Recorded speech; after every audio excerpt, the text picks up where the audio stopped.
उसमें। तो current rate जो होता है ना, जो आपका पॉलिसी रेट्स हो गया, ये आप लोगों का कम से कम एक सवाल तो देखने को मिल ही जाता है, ठीक है। तो चलिए हम लोग इसको देख लेते हैं। रेपो रेट अभी के टाइम पे क्या है, देखिए ये आप देख सकते हैं कि जून में जो मॉनेटरी पॉलिसी का मीटिंग हुआ था ना, उस दौरान जो रेट सेट किया गया था वो कितना था, तो 4.90% था। अगस्त में कितना हुआ, मतलब कि आप लोगों को इतना पता होगा कि सात, देखिए आप यहाँ पे देख सकते हैं 6 times for a financial year, ठीक है। आरबीआई के रूल्स के अनुसार जो मॉनेटरी पॉलिसी कमेटी का जो मीटिंग होता है, जो बैठक होता है, ठीक है, वो साल में 6 बार होता है। एक फाइनेंशियल ईयर में 6 बार होता है, 6 टाइम्स होता है। और साल में अगर 6 बार हो गया तो इसका मतलब कितनी बार होगा, हर 2 महीने पे होगा, हर 2 महीने के गैप पे होता है, ठीक है। तो जो जून में हुआ था उसके अनुसार जो रेपो रेट है वो 4.90% है। जो अगस्त में हुआ उसके अनुसार 5.40% है। एंड जो अक्टूबर में हुआ है रिसेंटली, तो उसका 5.90% है, ठीक है। आप लोगों को ज़्यादा इंपॉर्टेंट यही है, ठीक है ना, आप लोगों के लिए ज़्यादा इंपॉर्टेंट ये है। बट ये मैंने इसलिए ले लिया है बिकॉज हुआ क्या था ना कि पिछले बार कुछ एग्जाम्स में ऐसा देखने को मिला है कि आप लोगों से जो लास्ट था वो भी पूछ लिया गया था, ठीक है। और उसके अलावा जो आपका आर हो गया, रिवर्स रेपो रेट, वो कितना है, तो वो 3.35% है। ये दोनों साल मतलब कि जो प्रीवियस जो भी मंथ्स हुए थे ना, उनमें भी बिल्कुल सेम था ये, ठीक है। उसके अलावा जो आपका एमएसएफ है, मार्जिनल स्टैंडिंग फैसिलिटी, वो आपका 5.15% था जून के लिए, और 5.65% था आपका अगस्त के लिए, एंड 6.15% आपका अक्टूबर के लिए सेट किया गया है।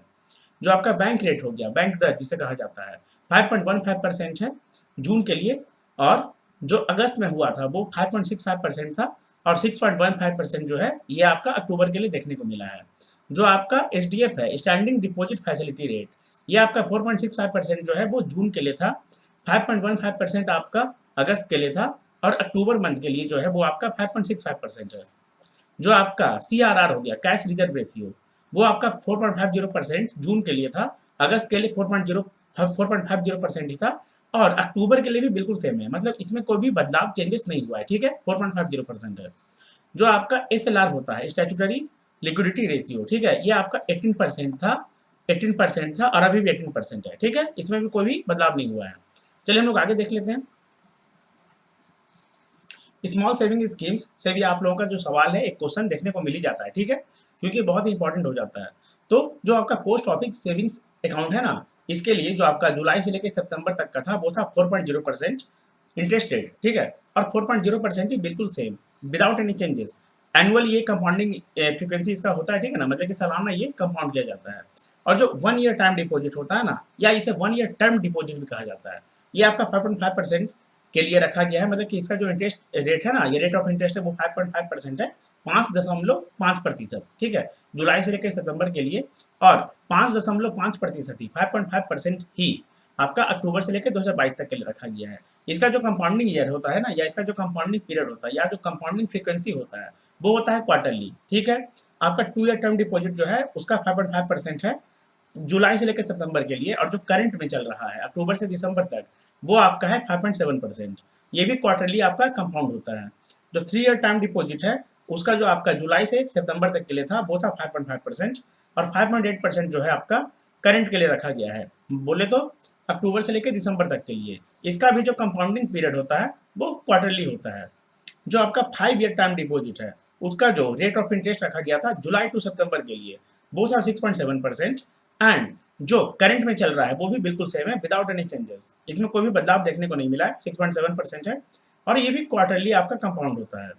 जो आपका 5 ईयर रेकरिंग डिपॉजिट स्कीम है, उसका जो रेट ऑफ इंटरेस्ट है जुलाई से सितंबर के लिए, वो आपका 5.8% था, ठीक है, और अभी भी विदाउट एनी चेंजेस 5.8% ही रखा गया है अक्टूबर से लेकर दिसंबर तक के लिए, ठीक है। ये भी आपका जो कंपाउंड होता है वो क्वार्टरली होता है। Senior citizen savings scheme, SC/SS, ठीक है, सीनियर सिटीजन सेविंग्स स्कीम जो है, इसका आपका रेट ऑफ इंटरेस्ट 7.4% था जुलाई से सितंबर के लिए, और अभी 0.2% इसका बढ़ गया है, इंक्रीज हो गया है, ये हो गया है आपका 7.6%, 7.6% या 7.6%, ठीक है, अक्टूबर से लेकर दिसंबर 2022 के लिए।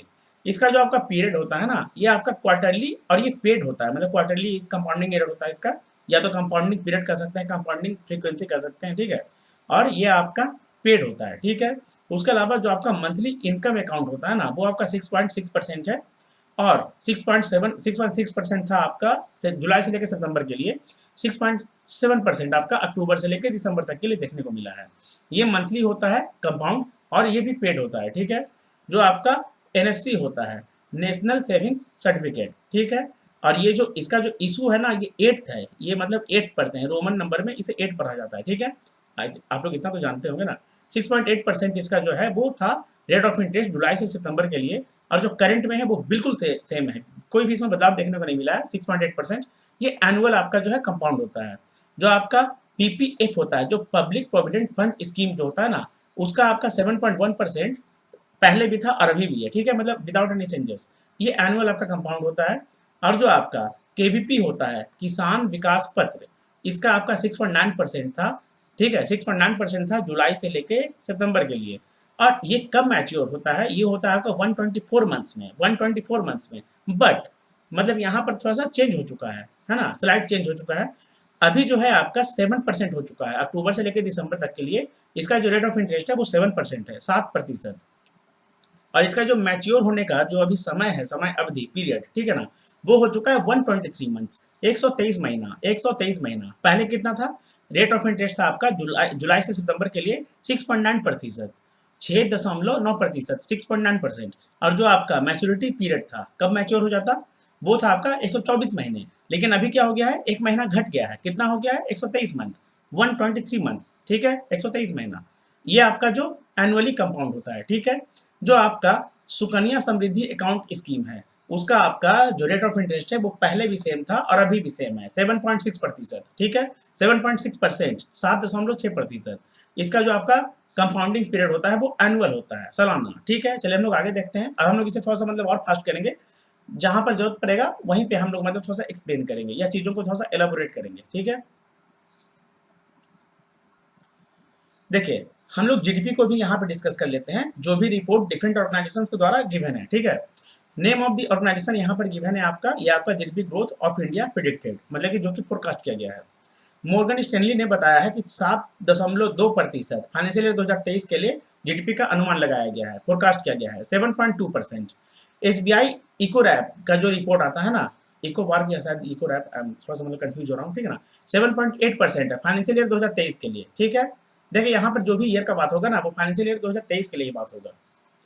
आरबीआई के द्वारा जो बताया गया है रिपोर्ट, मतलब कि फोरकास्ट जो बताया गया है जीडीपी रिपोर्ट में, वो है 7.0%, ठीक है।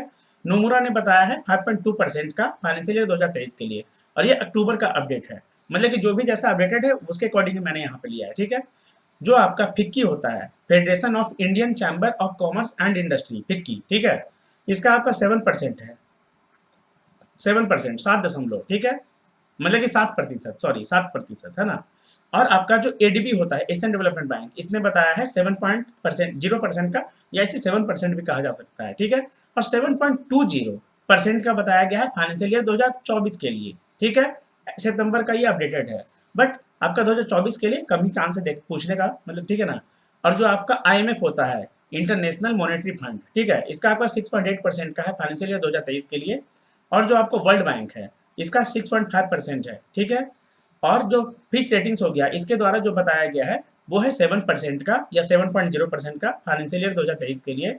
और जो आपका ओईसीडी होता है, organisation for economic cooperation and development, OECD, ठीक है, इसके बारे में आपको बताया गया कि 6.9% का जो फोरकास्ट है वो देखने को मिलेगा भारत के जीडीपी में, इंडिया के जीडीपी में, ठीक है। फोरकास्ट बोलने का मतलब जो प्रिडिक्शन होता है ना, अनुमान लगाना, फाइनेंशियल ईयर 2023 के लिए, ठीक है, अक्टूबर का अपडेटेड है, ठीक है। अब देखिए एक्चुअली यहाँ पर मेरे बताने के बाद थोड़ा सा मतलब ये वो क्या बोलते हैं, ओवर राइट हो जाएगा, बट कोई बात नहीं, मतलब आप पहले अगर आपने देख लिया ना तो आपको पता होगा, ठीक है।